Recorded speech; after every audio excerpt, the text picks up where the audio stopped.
کہ ہم جانتے ہیں کہ سب علم رکھتے ہیں.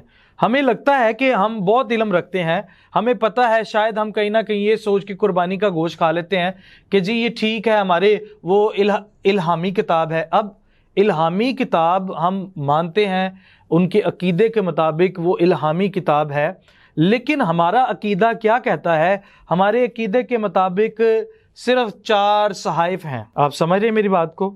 ہمارے عقیدے کے مطابق ہم صرف بائبل کو فالو کر سکتے ہیں, نہ کہ اور کسی کتاب کو. اور اگر کوئی بائبل کے دائرے کار سے باہر ہوتا ہے تو وہ بت پرستی ہے. اگر بائبل کے ایک ایماندار بائبل کے دائرہ کار سے باہر ہو کر کسی چیز کو فالو کرتا ہے تو وہ بت پرستی ہے. اور اس لیے یہاں پر اس بات کو غور طلب لایا گیا ہے, اس بات کو اٹھایا گیا ہے کہ اب بتوں کی قربانی کی بابت یہ ہے. ہم جانتے ہیں کہ ہم سب علم رکھتے ہیں, ہمارے پاس بہت علم ہے, ہمارے پاس پیش کرنے کے لیے بہت سارے عذر ہیں, لیکن میری بہنوں میرے بھائیوں, کیا یہ کافی نہیں کہ ہم خدا کے کلام کی بات کو چھوڑ کر کسی اور ایک دائرہ کار ہی نہیں ہمارا ہے, ایک بائبل کے دائرے میں ہم قربانی کو فالو ہی نہیں کرتے. ہمارے لیے قربانی ہو چکی, اب بروں اور بھیڑوں کی قربانی ہمارے اوپر رائج نہیں ہے. اب ہمارے لیے یسوع مسیح نے ایک ہی قربانی دے کر ہمیں قربانیوں کی ان بندشوں سے آزاد کر دیا ہے, لیکن پھر بھی ہم قربانی کے گوشت کی لذت کو اٹھانے کے لیے, یہ ایسے ہی ہے جیسے گناہ کی لذت ہے. یہ سوچ بچار کی بات ہے, یہ سمجھنے کی بات ہے کہ ایک دائرہ کار ہمارا نہیں ہے.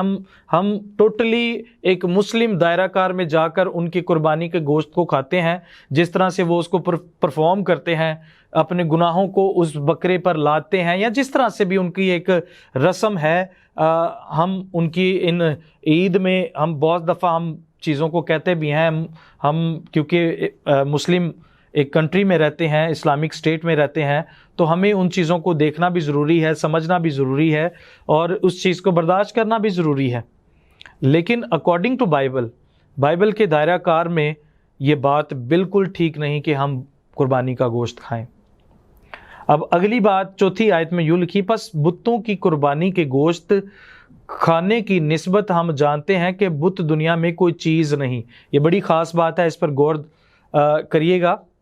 اور سوا ایک کہ اور کوئی خدا نہیں, مطلب ہمارے نظریے کے مطابق, بائبل کے نظریے کے مطابق خدا کے سوا کوئی خدا نہیں. اب اگر اسماعیل کی قربانی دی جا رہی ہے تو اسماعیل کی قربانی تو ہمارے لیے اہمیت کی حامل ہی نہیں رکھتی, کیونکہ بائبل مقدس میں خدا نے جو کلام کیا تھا وہ ابراہیم سے اسحاق کے لیے کیا تھا, نہ کہ اسماعیل کے لیے کیا تھا. اور اگر آپ اسماعیل کی قربانی کا گوشت کھاتے ہیں تو اس کا مطلب ہے ہم اس دائرے سے باہر ہو رہے ہیں, ہم اپنے ایمان سے ہی منحرف ہو رہے ہیں. اور بہت سارے لوگ اسی سبب سے بیمار ہیں, اسی سبب سے گناہ کی دلدل میں پھنستے جا رہے ہیں, اور گناہ انہیں کنٹینیوسلی دوزخ کی طرف کھینچ رہا ہے, اور ان کی جڑیں زمین میں گناہ میں اتنی دھنس رہی ہیں کہ وہ ان سے نکلا نہیں جا رہا. یہ خالی گوشت کی بات نہیں ہے.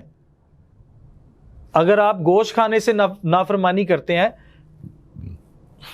اگر آپ گوشت کھانے سے نافرمانی کرتے ہیں تو اور بہت ساری نافرمانیاں ہیں.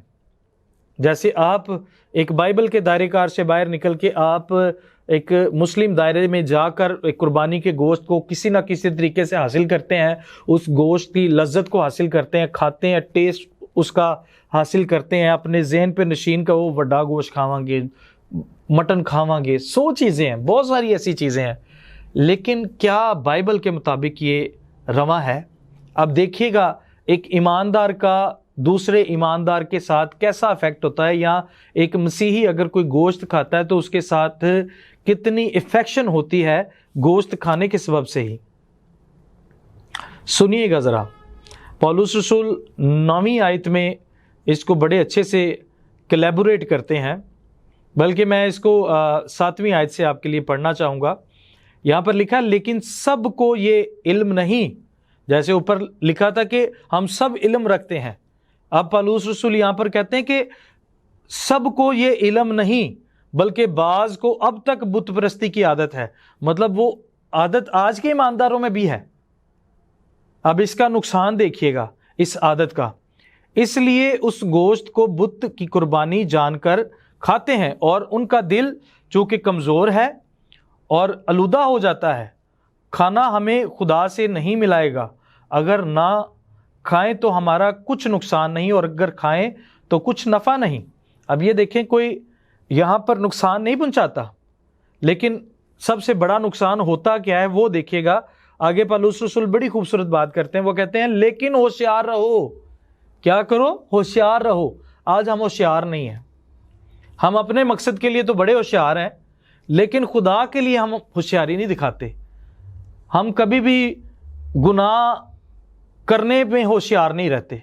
ہم کہتے ہیں وہ چلو یار ہو گیا، جسم رکھ دے ہوئے بڑے گناہ ہو جاندے نے۔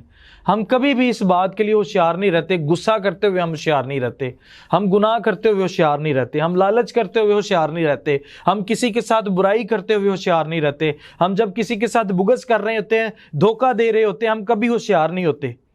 اور پالوس رسول کہتے ہیں کہ لیکن ہوشیار رہو، ایسا نہ ہو کہ تمہاری یہ آزادی کمزوروں کے لیے ٹھوکر کا باعث ہو جائے۔ یہ بڑا مین بڑی بات ہے کہ ہماری جو یہ آزادی ہے کھانے پینے کی، جو ہمیں لگتی ہے ہماری عقل کے سبب سے ٹھیک ہے، یہ کہیں دوسروں کے لیے ٹھوکر کا باعث نہ ٹھہرے۔ اور اگلی بات بڑی ہی خوبصورت ہے، کیونکہ اگر تجھ صاحب علم کو بت خانہ میں کھانا کھاتے دیکھے، کیونکہ اگر کوئی تجھ صاحب علم کو بت خانہ میں کھانا کھاتے دیکھے اور وہ کمزور شخص ہو تو کیا اس کا دل بتوں کی قربانی کھانے پر دلیر نہ ہو جائے گا؟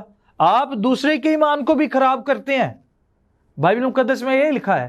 اور جب کسی کے ایمان کی ٹھوکر لگتی ہے ہمارے ایمان کو دیکھ کے، یہ سب سے خطرناک بات ہے۔ اور یسوع مسیح اس کے تعلق سے کہتے ہیں کہ اگر کسی کے سبب سے کسی کو ٹھوکر لگتی ہے، کسی کے ایمان کو ٹھوکر لگتی ہے، تو اس کے لیے بہتر ہے کہ اس کے گلے میں چکی کا پار ڈالا جائے اور اسے سمندر کی گہرائی میں پھینک دیا جائے۔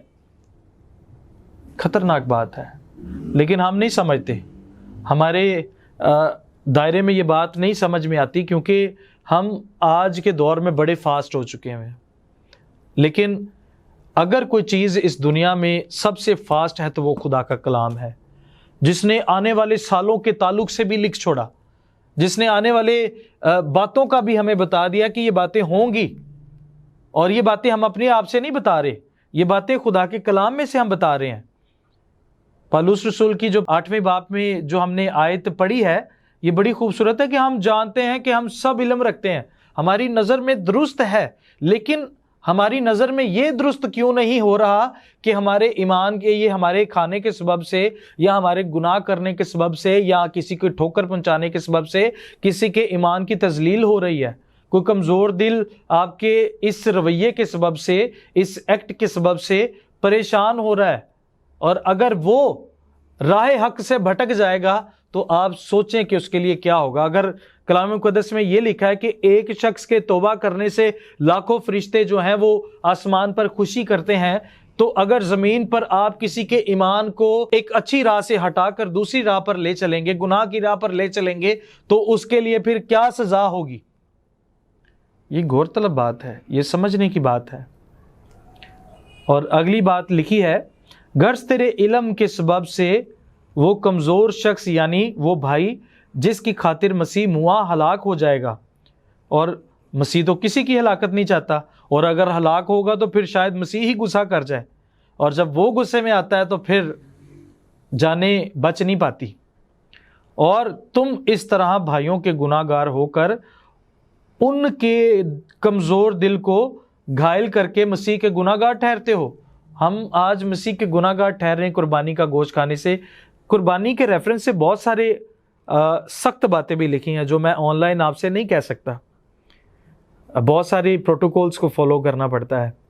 اور اگلی 13ویں آیت میں لکھا ہے، اس سبب سے اگر کھانا میرے بھائی کو ٹھوکر کھلائے تو میں کبھی ہرگز گوشت نہ کھاؤں گا، تاکہ اپنے بھائی کے لیے ٹھوکر کا سبب نہ بنوں۔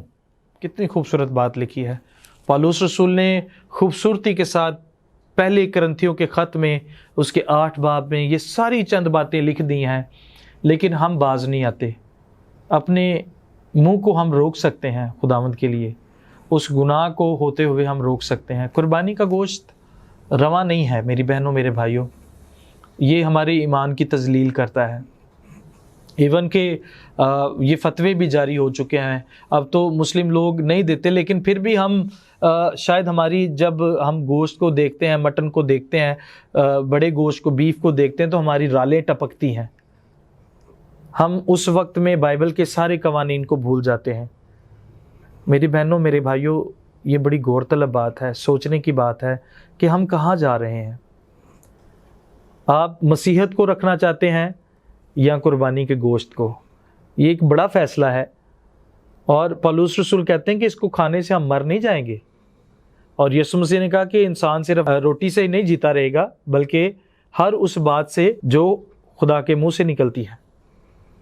یہ کلام ہمیں زندہ رکھ سکتا ہے۔ اگر آپ خدا کے کلام کی خاطر سروائیو کرتے ہیں تو خدا آپ کی جنگیں لڑتا ہے۔ ہاللیلویہ۔ خدا چاہتا ہے کہ آپ اس کے کلام پر سٹینڈ لے تاکہ وہ آپ کے لیے سٹینڈ لے۔ خداوند آپ کو برکت دے۔